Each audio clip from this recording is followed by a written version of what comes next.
a good ball game. I'm just so, man, I'm just so happy to be in this situation and have the opportunity to move on to Friday and play, and to see my kids play the way they played down the stretch today. It's awesome. I mean, they really executed, and we never would have won a game if we hadn't executed down the stretch like we did. I thought Lassane did a very good job of handling that pressure today. My long hair, riding long hair, double, maybe 11 rebounds, 11 points, 10 points. That's just great. Hopefully we can continue to play that way on Friday. I think the day off tomorrow is going to really energize us. I thought our kids played extremely hard these first 2 days.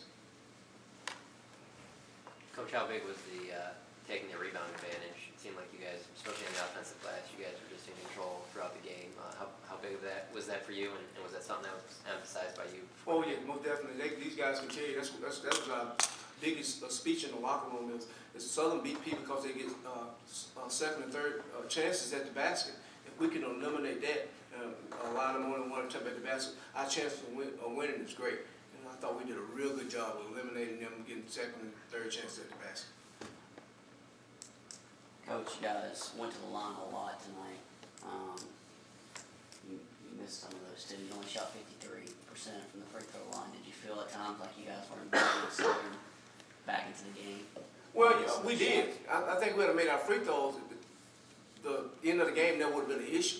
We allowed them to get back in the game because we was missing free throws. But we made them when it really counted, when it got down to the point where if we missed this one, it could get real serious. We made those. I think Chi got to the line and made 2 straight. Marsh made one and missed one. But if we had made them consistently, the game never would have been close, I don't think. We allowed them to get back in the game simply because we didn't shoot free throws well during the process of the game when we had the 10-point lead. If we had shot free throws better, I think we could have kept it in a double figures lead. With you dominating the post, 32 points down low. Tomorrow, you stress that making the free throws down low, drawing those fouls and making the free throws is extremely important to your team? Well, that's something we stress every day to those guys about free throw shooting. But I told you guys yesterday, if Gentry played the way she played on yesterday, today, we're a tough matchup for anybody. Because her and Chi, when I was at Mississippi Valley, I thought they were 2 of the best low-post players in the conference, and they're starting to play that way now. And when they play like that, they open the game up for these guys to be able to do some of the things that they do. The same with 4 for 4 and shooting today.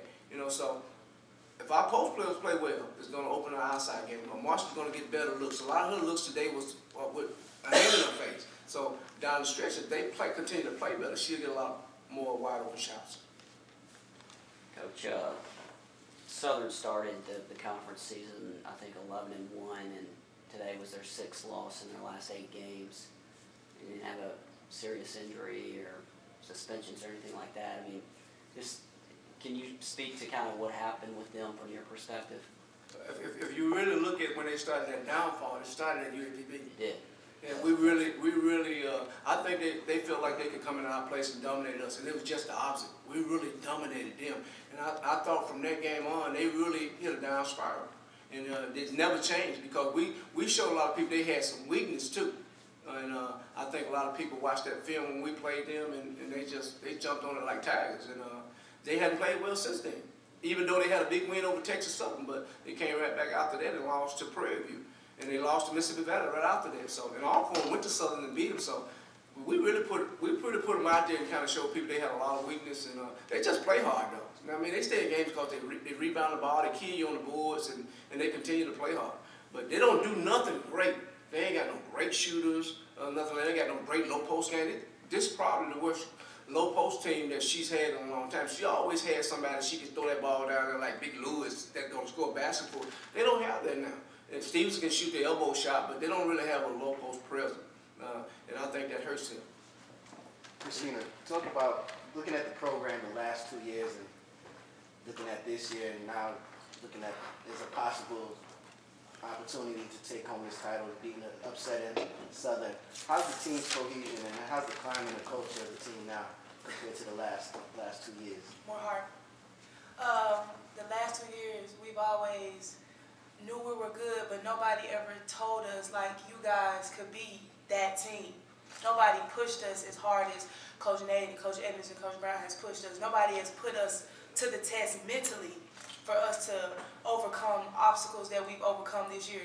No coach has ever breaking us down and build us back up. Like, we've always had to rely on ourselves kind of to just go out and play. But this year we've had, like, we rely on each other more than anybody else. Like, we come in and coach give us our game plan, and we follow that game plan down to the T.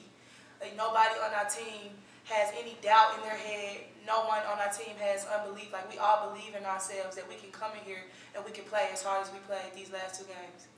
What was the pregame speech like? You guys came out really focused. Hard. You gotta come out hard. The motto for this tournament is why not us? Why we can't come in here and beat the SWAC champions?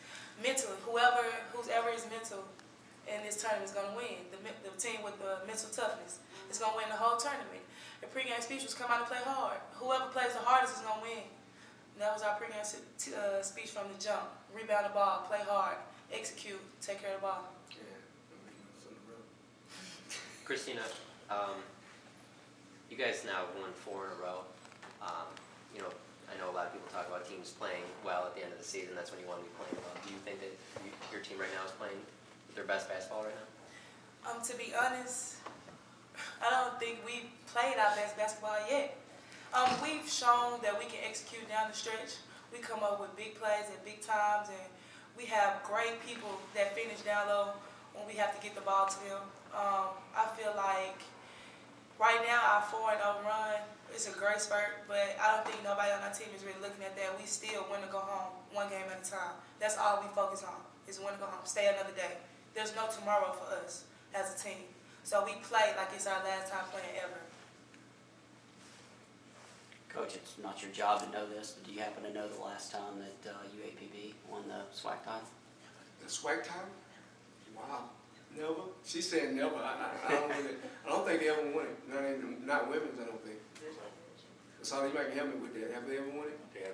Never. Asia, I thought you had a great game tonight. 36 minutes, no turnovers, 13 points, 11 rebounds. Talk about your effort and how you felt tonight.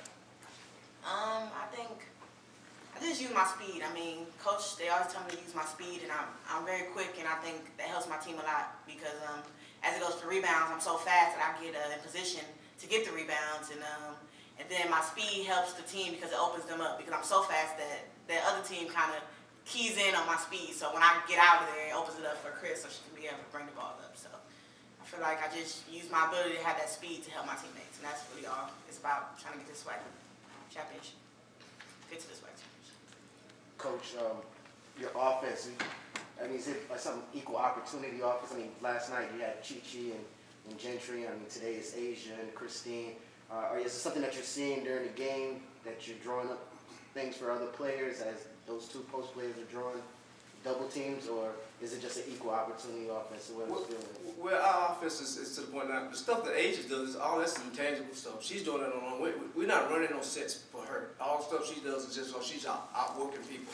We run stuff for Gentry and Chi-Chi and Marsh, you know, but the stuff she's doing is just hard work, just outworking her opponent. And a lot of times, Chi-Chi and Gentry makes the game easier for her. She can get that wide open shot simply because people they're demanding double teams, and that's the biggest thing. And it makes the game easier for the same.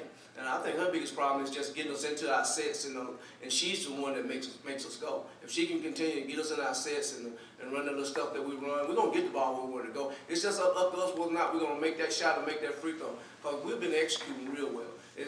We got several different things that we do, and a lot of it is for inside out. But, you know, I think the outside people play off the inside people. If our inside people continue to play well, our outside people's going to get the open looks. And hopefully we continue to execute like we're doing. Because the execution today was pretty good down the stretch. And Chi-Chi and Gentry just making the right plays. You know, we still miss free throws, but they were making the right plays to get to the line. And when you see that, that's real positive kind of stuff right there. As you advance, would you run sets for now for Asia, Christina, or now do you just keep them as unset? You know the set we have for Asia, when we set about 4 across, if they come get on the ball and everybody line up with us, we're going to beat along. That's our set for her. And she knows that. And she will score a lot of points on that set. But that's the only really set we run for her. Because we know we always put Asia on the best offensive person on the opposing team. So we know we're going to wear her down. We don't want to run a lot of stuff with her.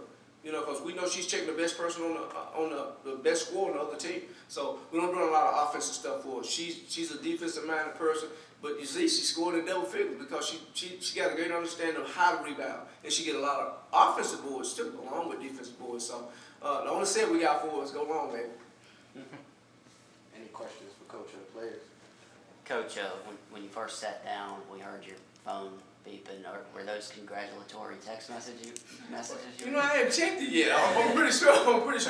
Because last time my phone got, I had over almost 50 people congratulate me on the win, and a lot of UNPB people, a lot of my family people. Yeah, it probably is. You think you'll get more than 50 if y'all win the tournament? Say it again? You think you'll get more than 50 if y'all win the tournament? Man, I may have to get me a new phone service when we win the tournament.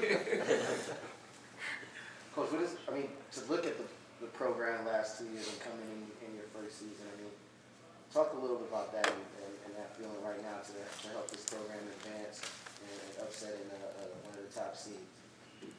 Well, honestly, since I've been with these young ladies, we really try not to look back at that. I don't want them to go through no drama with it. We try not to talk about it a lot because we talk about now and what's going on now with the program, and the things I say to them about the past with them is when I was at Mississippi Valley and I saw you guys, we were scared of them because we saw the potential. And I want to concentrate more on what we can do now than what you did in the past. I don't know what you went through, and I really don't care. But I know what you guys can capable of doing because I can see the skill set there. You know, the Saints playing out of position. She's not a point guard. Once she moved to her natural position next year, she's going to be a real good ball player. So I'm sure some of that problem came along with just probably making bad decisions on who you brought in.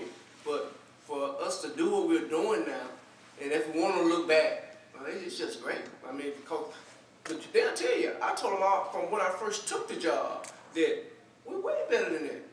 You guys are better than that. I don't care what nobody say, you know, because I don't talk to them about what I heard before I got there about them, how they was lazy and all that stuff, didn't want to work and didn't want to, because I saw none of that when I got there. They was in Coach Evans' office, in my office, Coach, let's get some individual stuff going. They was asking for the work, so all the stuff that I was told wasn't true to us, because these kids wanted to win just as bad as anybody that I ever been around. And now it's just starting to show because we're really getting a lot of things done offensively and defensively, because this is the reason why I won Coach of the Year. That had nothing to do with me, because you could take any team and say, okay, you got a good coach, but you still got to do your job. You still got to play the game. You still got to work hard. And these kids bought into it, man. They wanted to be good. It wasn't just me. They had a lot to do with it. Thanks, Coach. Thank you guys. Appreciate it.